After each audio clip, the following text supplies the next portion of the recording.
Bonjour, c'est mon privilège aujourd'hui d'apporter le message de la parole de Dieu et je crois bien que le Seigneur veut bien nous bénir.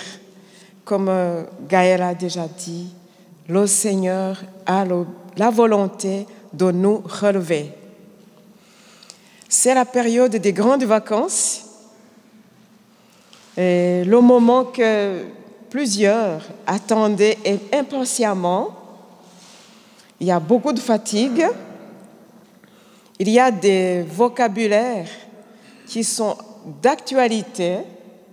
Exemple, la fatigue, l'épuisement, burn-out, et des paroles de ce genre qui montrent vraiment qu'on est fatigué. Et puis, le remède de la fatigue, c'est le repos. Le message de ce matin porte un titre comme ça, « Où trouver le vrai repos ?» D'abord, avant d'aller plus loin, on va essayer quand même de définir c'est quoi le repos. Le repos n'est pas du tout l'oisiveté, de ne rien faire, ce n'est pas la paresse du tout. Le repos, c'est cesser de travailler pour reprendre les forces. Mais si on donne une définition biblique, le repos, c'est avant tout un temps de ressourcement, de renouvellement du corps et de l'âme. C'est aussi un droit ou un don de Dieu, une grâce que Dieu a donnée à l'homme et à la nature. Pourquoi on parle de la nature? Parce que dans l'Ancien Testament, Dieu avait dit au peuple d'Israël que la 7e année sera un temps de repos et une année sabbatique, le repos pour la terre. Et cette année-là, il ne fallait pas cultiver le sol, il ne fallait pas semer, pas tailler la vigne. Cela on trouve dans le livre des Lévitiques, chapitre 25, verset 4. On voit que pendant cette année-là, ils ne moissonnaient même pas les repousses des récoltes précédentes. La vigne non taillée a pu produire quand même des raisins. Il laissait ces raisins parce que c'était un temps de repos pour la terre. Donc le Seigneur, vraiment, il veut notre repos, que ce soit nous et la nature. Mais pour bien comprendre ce que c'est ce repos de Dieu, on va lire dans l'Épître aux Hébreux, chapitre 4, à partir du 1er jusqu'à 11. Ainsi donc, pendant que la promesse d'entrer dans le repos de Dieu est toujours en vigueur, craignons que l'un d'entre vous ne se trouve coupable d'être resté en arrière, car nous aussi, nous avons entendu la bonne nouvelle, tout comme eux, mais le message qu'ils ont entendu ne leur a servi à rien, car ils ne se sont pas associés par leur foi à ceux qui l'ont reçu. En effet, c'est nous qui croyons, qui entrons dans ce repos, conformément à la parole de Dieu quand il a dit « C'est pourquoi, dans ma colère, j'ai fait ce serment. Ils n'entreront pas dans mon repos. » C'est ainsi que Dieu a parlé alors que son œuvre était achevée depuis la création du monde. En effet, il est dit quelque part à propos du 7e jour, « Et Dieu se reposa le 7e jour de tout son travail. » Et dans notre texte, il dit, « Ils n'entreront pas dans mon repos. » Il demeure donc établi que certains doivent entrer dans son repos. Or, ceux qui ont les premiers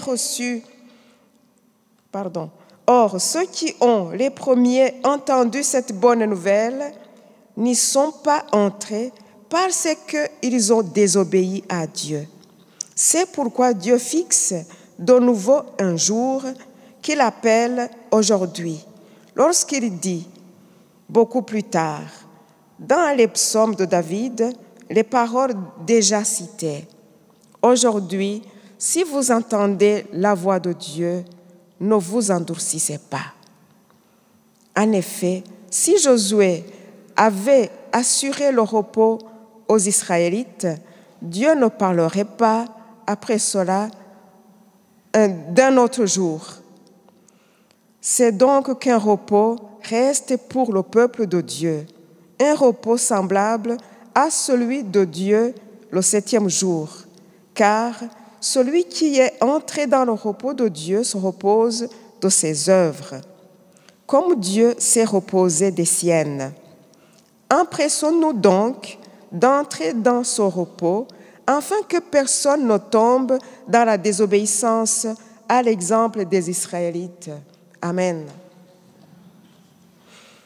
J'ai lu beaucoup de paroles pour avoir le contexte, mais nous allons précisément nous concentrer sur ce repos. Comme nous venons de lire au premier, le deuxième verset, il y a eu une promesse d'entrer dans le repos de Dieu donnée au peuple d'Israël. Mais malheureusement, le peuple d'Israël a échoué. Ils ne sont pas entrés dans ce repos. Pourquoi? Le verset 2. Car aussi, nous avons entendu la bonne nouvelle, tout comme eux, mais le message qu'ils ont entendu ne leur a servi à rien, car ils ne se sont pas associés à leur foi, à ceux qui l'ont reçu. Voilà, ils ont reçu les promesses de Dieu, mais ils ne sont pas associés à leur foi, à ceux qui l'ont reçu. La bonne nouvelle qu'ils ont reçue, la promesse de Dieu du repos, ne leur a servi à rien parce qu'ils n'ont pas cru à ce projet de Dieu. Malheureusement, ils sont passés à côté du but. La première partie, comme ces paroles sont un peu abstraites, comment ils ont fait, je vais me concentrer sur la révolte du peuple d'Israël pour voir l'exemple à éviter, afin de pouvoir vraiment entrer dans le repos que Dieu aimerait nous donner. Dans le verset 3, avant d'aller plus loin, on nous montre que c'est nous qui croyons qui entrons dans ce repos de Dieu. Nous qui croyons. Dieu nous donne une nouvelle promesse. Il a dû faire une nouvelle alliance comme l'ancienne alliance faite avec le peuple d'Israël. Israël n'est pas entré dans cette promesse. Dieu a dû conclure une nouvelle alliance. Et cette alliance, c'est avec Jésus-Christ que Dieu l'a conclue. Nous pouvons entrer dans cette alliance avec Dieu à travers le sacrifice de Jésus-Christ quand nous l'acceptons comme Sauveur et Seigneur. C'est nous qui croyons, qui entrons dans son repos. Le repos que nous recevons n'est pas terrestre, comme celui d'Israël. À Israël, c'était le pays de Canaan. Mais le nôtre n'est pas terrestre. C'est le salut en Jésus-Christ. C'est la paix avec Dieu. C'est une conscience tranquille. Avant, nous avions la culpabilité à cause de nos fautes. Mais maintenant, nous entrons dans une paix parfaite parce que nous avons fait la paix avec Dieu. C'est ça notre premier repos, nous qui croyons en Dieu. J'espère que chacun d'entre nous qui sommes ici avons fait la paix avec Dieu. Si ce n'est pas encore fait, c'est encore possible de le faire.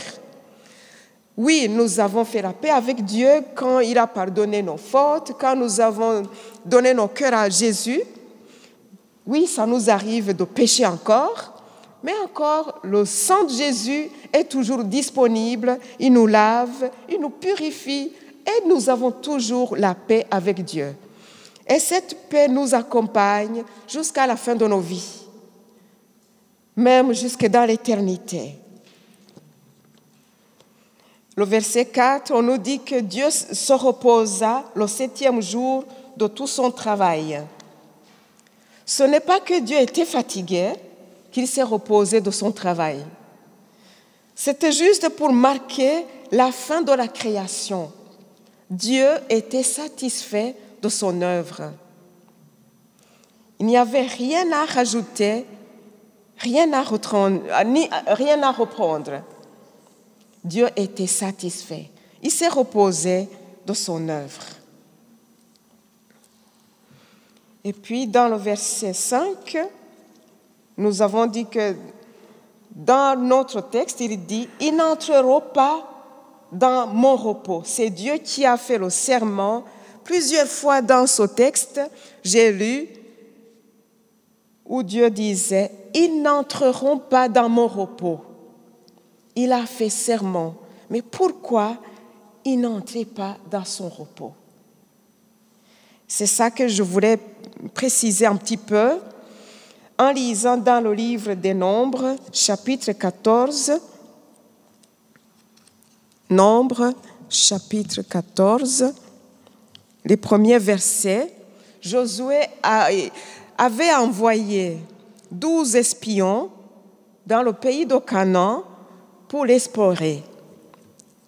Mais au retour des espions, il y avait 10 qui décourageaient le peuple en leur disant « Il y a des géants, ils sont des géants à nos yeux, nous sommes comme des sauterelles à leurs yeux. » Ce n'est pas possible d'entrer dans ce pays. Ils vont nous massacrer. Alors que Caleb et Josué, eux, encourageaient le peuple en leur disant « Si Dieu nous est favorable, il nous donnera le pays.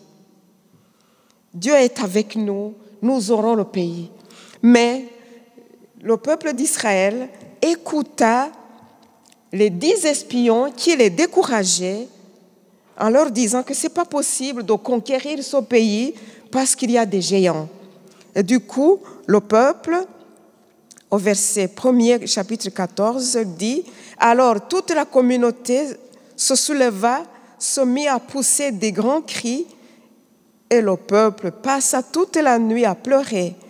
Tous les Israélites critiquèrent Moïse et Aaron, et toute la communauté leur dit « Si seulement nous étions morts en Égypte, ou du moins dans ce désert, pourquoi l'Éternel veut-il nous mener dans le pays là où dans ce pays-là pour nous y faire massacrer par l'épée, tandis que nos femmes et nos enfants deviendront la proie de nos ennemis?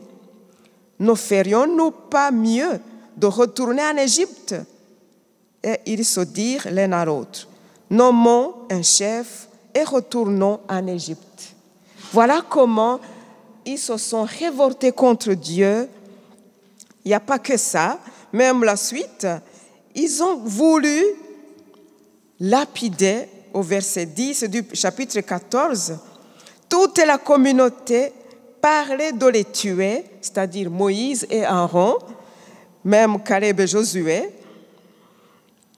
à coups de pierre. Quand la gloire de l'Éternel apparut sur la tente de la rencontre aux yeux de tous les Israélites, et l'Éternel dit à Moïse, « Combien de temps ce peuple me méprisera-t-il encore? Quand cessera-t-il de me refuser sa confiance alors que j'ai produit au milieu de tant de manifestations extraordinaires. C'est ça qui a mis en colère l'Éternel et il a juré il a prêté serment, il a dit, ils n'entreront pas dans mon repos. C'est ça vraiment le problème que le peuple d'Israël. Ils n'ont pas eu confiance à l'Éternel. Et il y a toujours une conséquence à la rébellion. Si je lis cette conséquence à la rébellion, une fois que le peuple a voulu lapider Moïse et Aaron, comme je viens de dire, l'Éternel a voulu les frapper de la peste et les exterminer. Mais Moïse s'est mis à intercéder pour le peuple, pour que le Seigneur leur pardonne. Moïse a intercédé tout ce qu'il a pu et le Seigneur a dit, oui, je lui pardonne comme tu l'as demandé. Ça, c'est le chapitre 14, verset 20. Néanmoins, aussi vrai que je suis vivant et que toute la terre sera remplie de la gloire de l'Éternel, aucun de ces hommes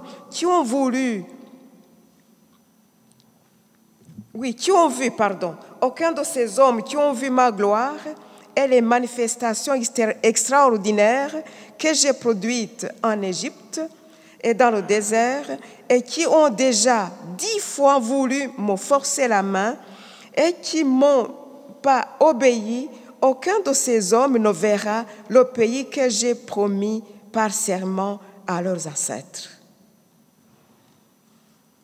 Vraiment, c'est grave quand nous nous mettons à nous révolter contre l'Éternel. La désobéissance a toujours des conséquences, tout comme la foi a une récompense. Caleb et Josué ont mis leur confiance en l'Éternel. Écoutez ce que le Seigneur dit à leur sujet. Au verset 24. Mais mon serviteur Caleb a été animé d'un esprit différent. Il m'a obéi sans hésitation jusqu'au bout. C'est pourquoi je le ferai entrer dans le pays où il s'est déjà rendu. Et ses descendants en hériteront. Amen. Amen. Il y a des conséquences à la désobéissance et à la révolte, tout comme il y a une récompense aussi à la foi et à l'obéissance. Ça, c'était la première partie où j'ai voulu montrer quand même qu'est-ce qui a fait que le peuple, Dieu a dit, ils n'entreront pas dans mon repos. Et plusieurs fois, c'est dit dans ce petit paragraphe. Parce qu'ils ne lui ont pas fait confiance. Je retourne en hébreu.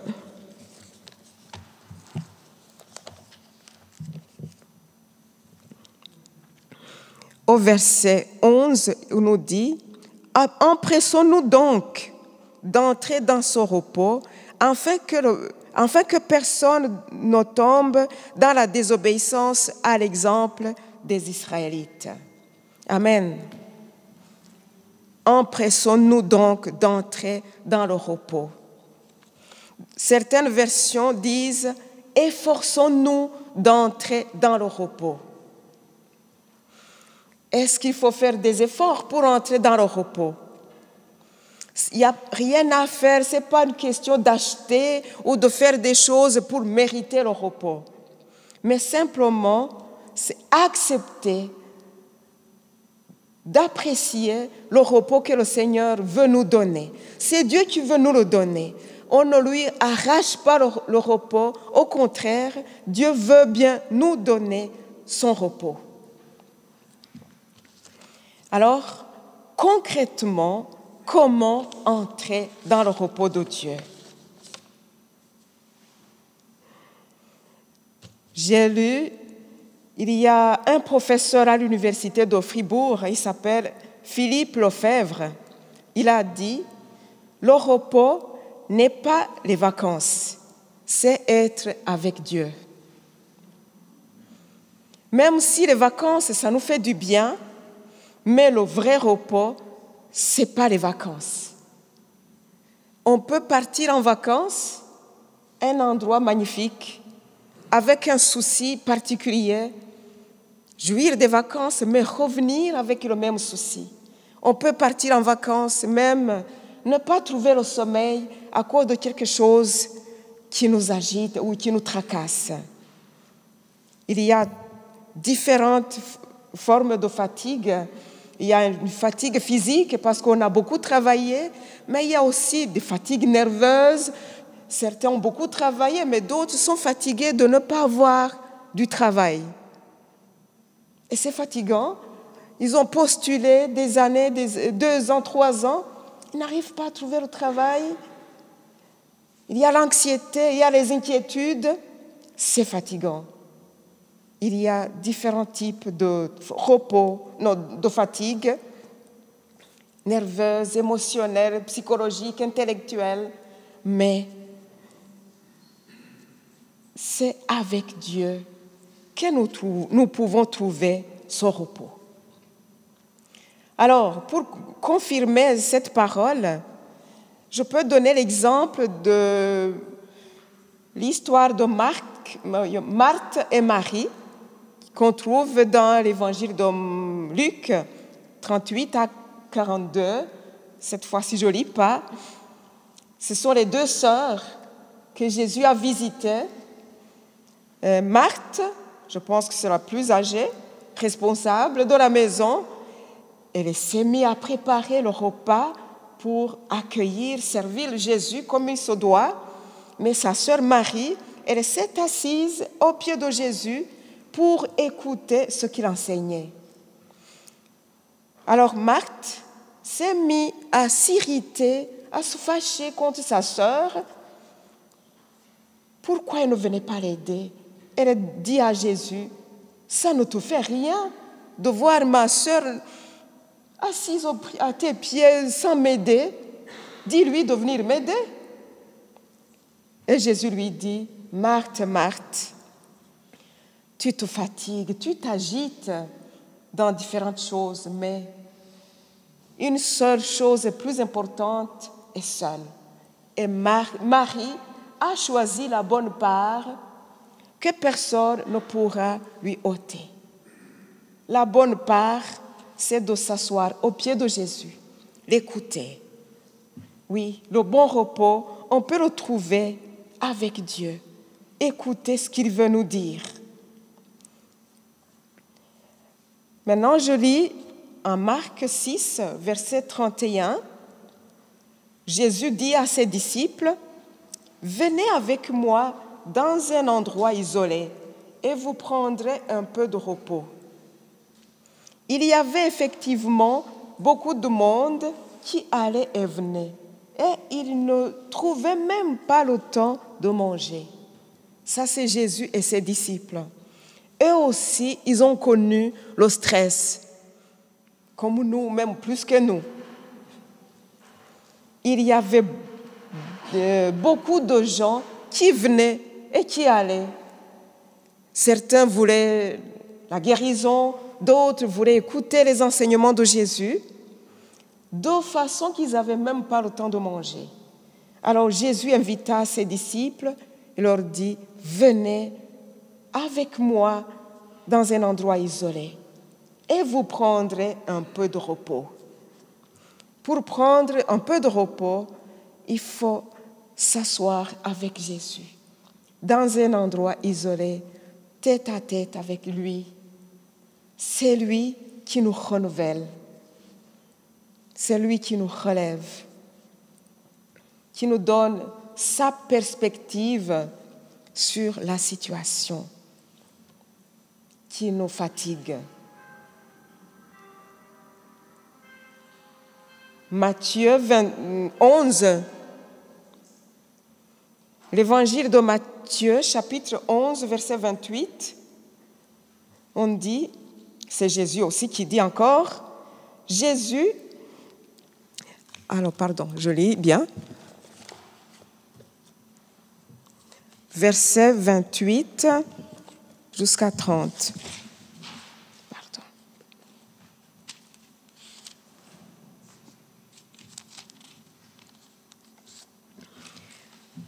Venez à moi, vous tous qui êtes accablés sous le poids d'un lourd fardeau, je vous donnerai du repos. Prenez mon joug sur vous et mettez-vous à mon école, car je suis doux et humble de cœur, et vous trouverez le repos sur vous-même. Oui, mon joug est facile à porter, et la charge que je vous impose est légère. Amen. Ça, c'est Jésus qui invite toutes les personnes fatiguées. Venez à moi, vous tous qui êtes chargés et fatigués. Je vous donnerai du repos. Jésus a utilisé l'image, quand il parle du joug, l'image est liée au domaine agricole. On dit que le joug est une lourde pièce de bois que l'on pose sur la tête des bœufs pour leur faire tirer un char ou une charrue. Mais Jésus veut nous montrer qu'il veut porter son fardeau avec nous. Il n'y a pas de bœufs, il y a deux personnes qui portent le fardeau. Il y a moi et lui. Je ne suis pas seule à porter le fardeau. On le porte ensemble. Il dit, venez à mon école.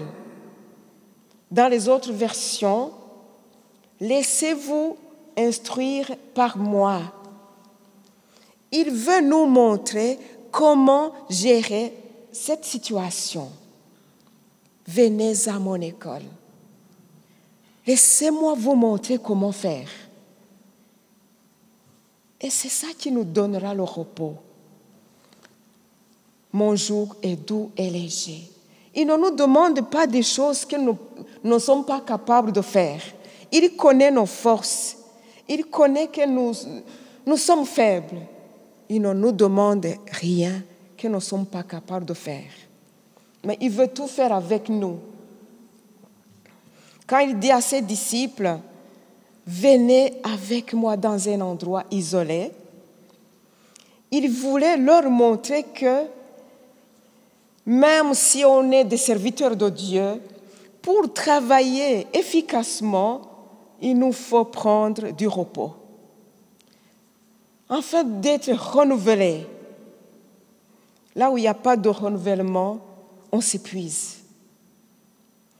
Même les pasteurs, même tout le monde, n'importe qui, on a tous besoin de nous reposer afin de nous laisser renouveler par le Seigneur. Et puis, ce renouvellement ne se trouve à un endroit géographique. Ce n'est pas à l'église seulement, ce n'est pas dans ta chambre à coucher où tu as l'habitude de prier. Dieu a dit à Moïse, en Exode 33, verset 14, l'Éternel répondit, « Je marcherai moi-même avec toi, je te donnerai du repos. » Amen.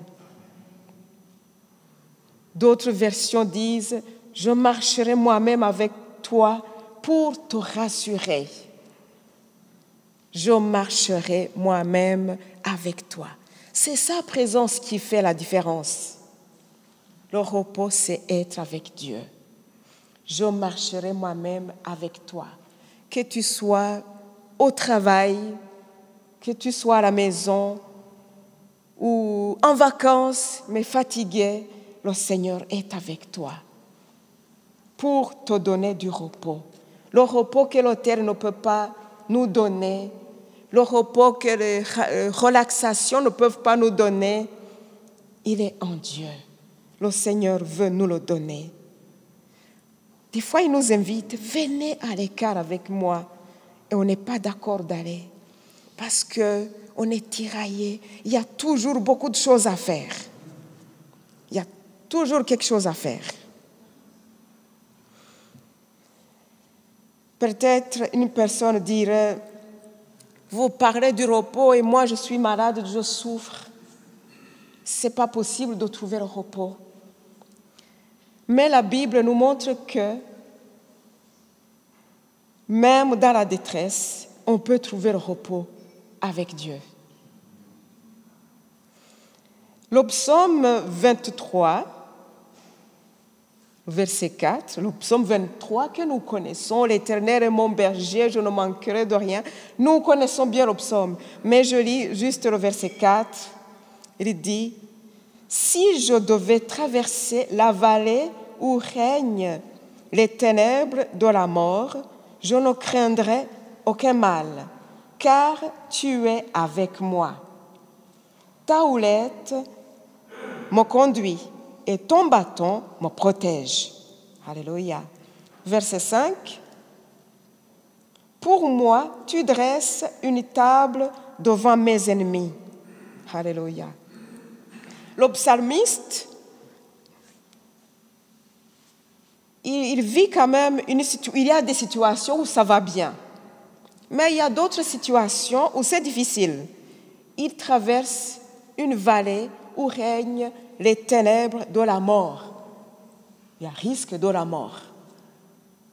Mais il dit, je ne craindrai aucun mal, car tu es avec moi. Moi, je souligne, car tu es avec moi. Même la mort ne pourrait nous séparer de Dieu. Le Seigneur est avec nous. Il dit encore, ton bâton me conduit, ta houlette me protège. Le bâton du berger, ce n'est pas pour frapper les brebis, au contraire, c'est pour frapper le loup. Le bâton du berger protège les brebis. Le Seigneur est là pour le protéger. Il traverse une situation difficile. Il dit encore, tu dresses une table devant mes ennemis. Alléluia. Il y a la vallée de l'ombre de la mort. Il y a aussi les ennemis. Ils sont là. Au cœur de la détresse, au cœur des difficultés, tu m'emmènes auprès des eaux paisibles. Alléluia. Pour dire que son repos avec Dieu ne dépend pas des circonstances. Comme j'ai dit avant, c'est le Seigneur, sa présence qui fait la différence.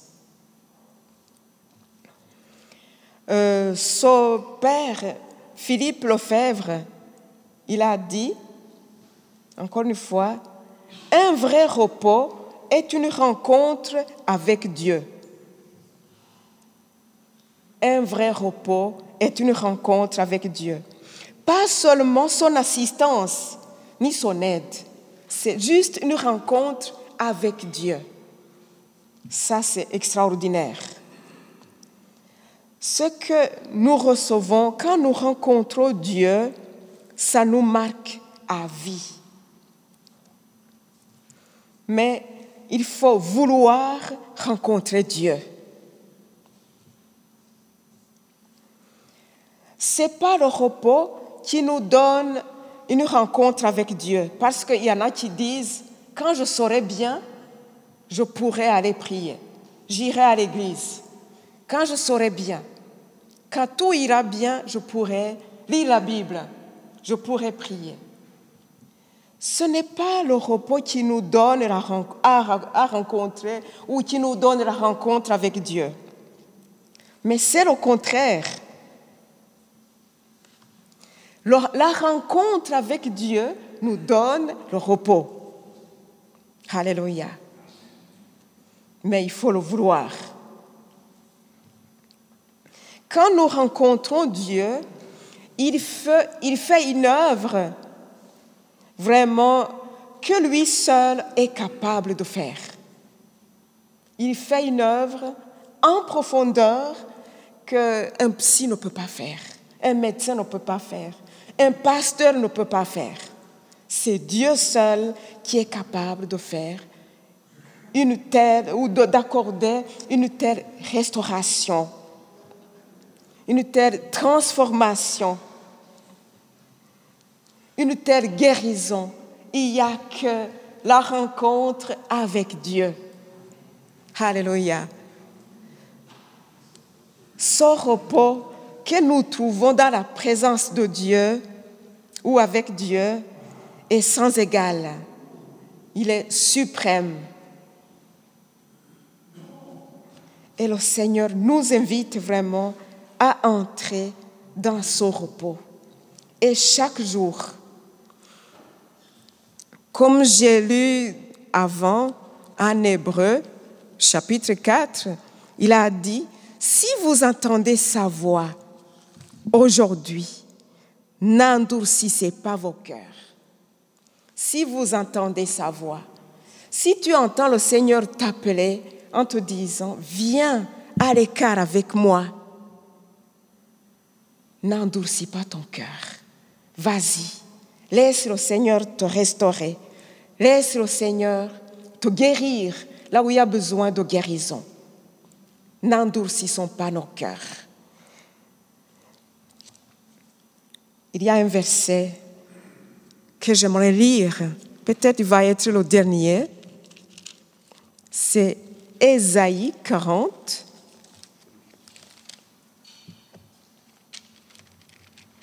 Ésaïe 40, verset 29 jusqu'à 30.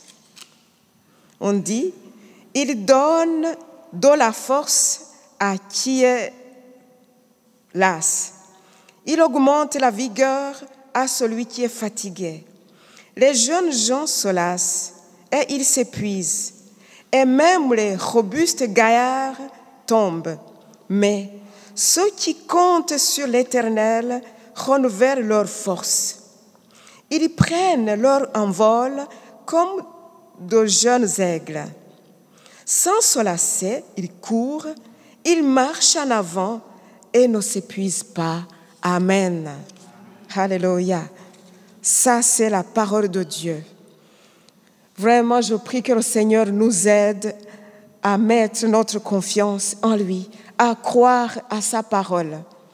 Comme nous avons lu dès le début, les Israélites, le message qu'ils ont reçu ne leur a servi à rien parce qu'ils n'ont pas cru à son message. À nous aussi, si nous ne croyons pas au message que le Seigneur nous donne, il ne nous servira à rien. Mais si nous le croyons, si nous nous l'approprions, son message sera le nôtre. Il va devenir réalité dans nos vies. Il redonne la force à celui qui est las. Dans les autres versions, à celui qui est à bout, à celui qui n'en peut plus. Il augmente la vigueur à celui qui est fatigué. Oui, même les jeunes gens se fatiguent. Notre fille, quand elle a commencé à travailler dernièrement, elle a dit, « Papa, quand tu parlais de la fatigue, je ne te comprenais pas. Mais maintenant, je commence à comprendre ce que c'est la fatigue. Je comprends ce que tu disais. » Même les jeunes se fatiguent. Ils s'épuisent. Même les robustes gaillards, les grands sportifs, ils tombent. Mais ceux qui comptent sur l'Éternel renouvellent leur force. Ils prennent l'envol comme des jeunes aigles. Alléluia. Comptons sur le Seigneur. On dit, il ne se lasse pas. Sans se lasser, il court et ne se fatigue pas. Il ne s'épuise pas. Pourquoi? Simplement parce qu'ils sont renouvelés chaque jour.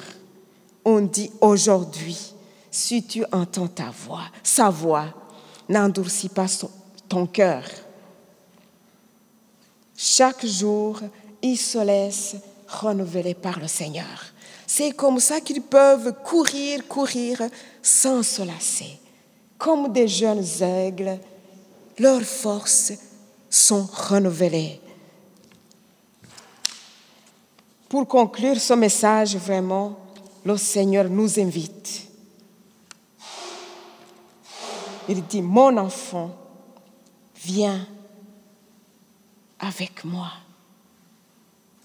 Je vais te donner du repos. C'est un Père de grâce, un Père d'amour, comme nous les parents. Vous savez à quel point c'est difficile de mettre les enfants au lit, quand ils sont encore petits, bien sûr.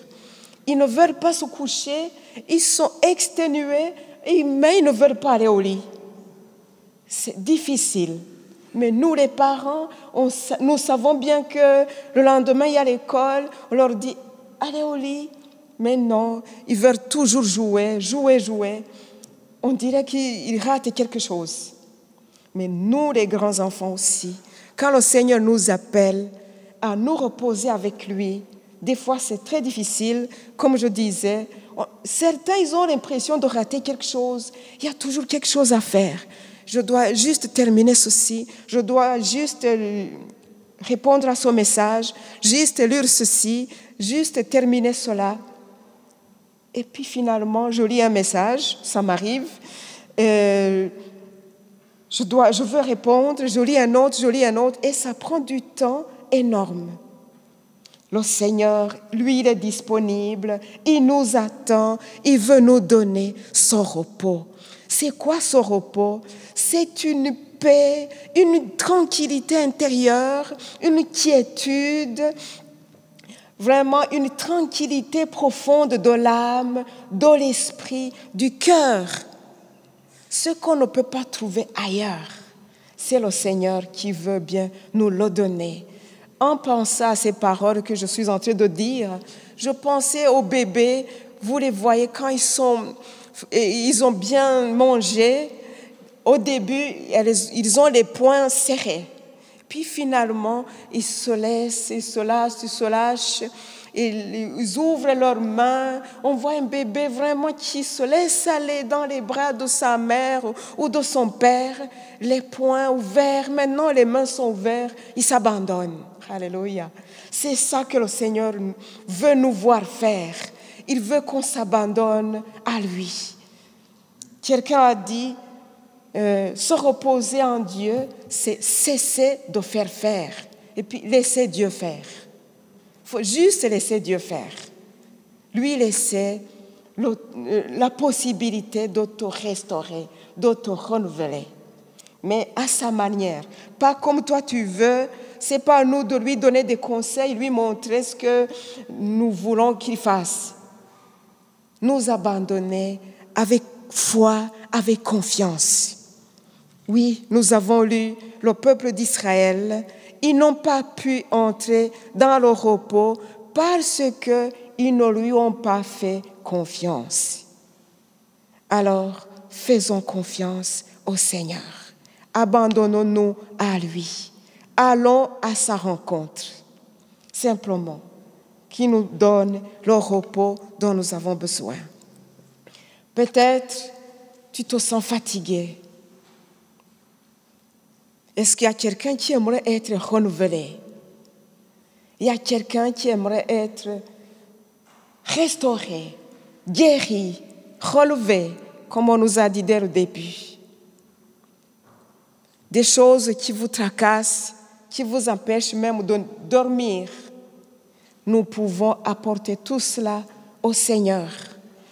Ou vous n'avez pas encore reçu ce repos de faire la paix avec Dieu. La culpabilité vous fait encore souffrir.